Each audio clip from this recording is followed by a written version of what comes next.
Hello, this is Chaitanya. What I'm going to do is multiplying of two sine waves of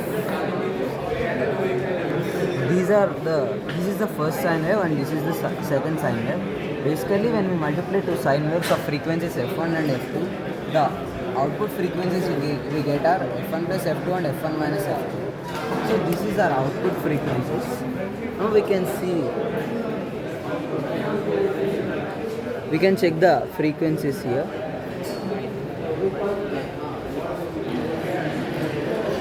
Our f1 and f2 are 1 and 10 respectively. This is our f2 minus f1, which is 9 kilohertz, and f1 plus f2 11 kilohertz.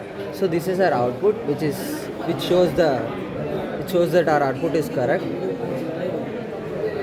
and this is our output wave.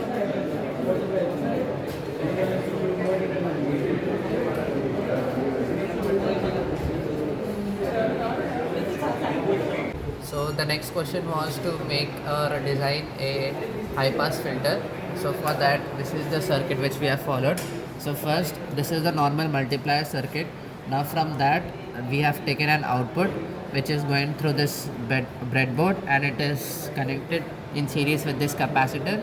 The capacitance of this capacitor is 100 nanofarad. Then that input has been connected to the inverting terminal of the op amp over here, and to that we have connected the resistor across the op amp, and then the output has been connected across the output and the resistor. So this is the FFT that we get. Now as you can see, the frequencies which we have chosen are 9 kilohertz and 11 kilohertz.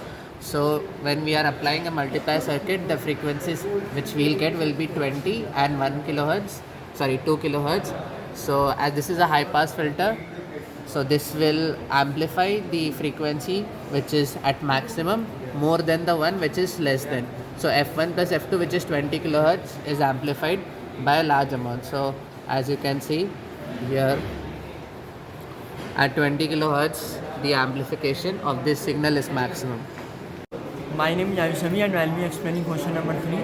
We have multiplied two sine waves, that is f1 and f2, and after that we have passed through the differentiator circuit which allow only to pass high pass frequency, that is f1 plus f2, and it blocks the low pass frequency, that is f1 minus f2. So the output which we are getting has a less wavy nature, and it almost looks like a normal sine wave. We have removed the differentiator circuit, and now it will allow to pass both the frequencies to pass through the circuit, that are f1 plus f2 and f1 minus f2. So now you can see that output has more wavy nature, and because it contains two frequencies, which is f1 plus f2 and f1 minus f2. Hello, I am Atharva and I will be discussing question number 4. So in question number 4, we have to compare the FFT of the differentiator circuit after we have connected it through a multiplier circuit. So this is the circuit, and as we all know that the differentiator circuit is a high pass filter, so it allows the frequency components of the higher frequency to pass through it. Now as we have two frequencies, f1 and f2, so after multiplying the two sine waves, we will get the frequencies of components f1 plus f2 and f1 minus f2. So the high pass filter will allow the frequency f1 plus f2 to pass through this. So we can clearly see it here.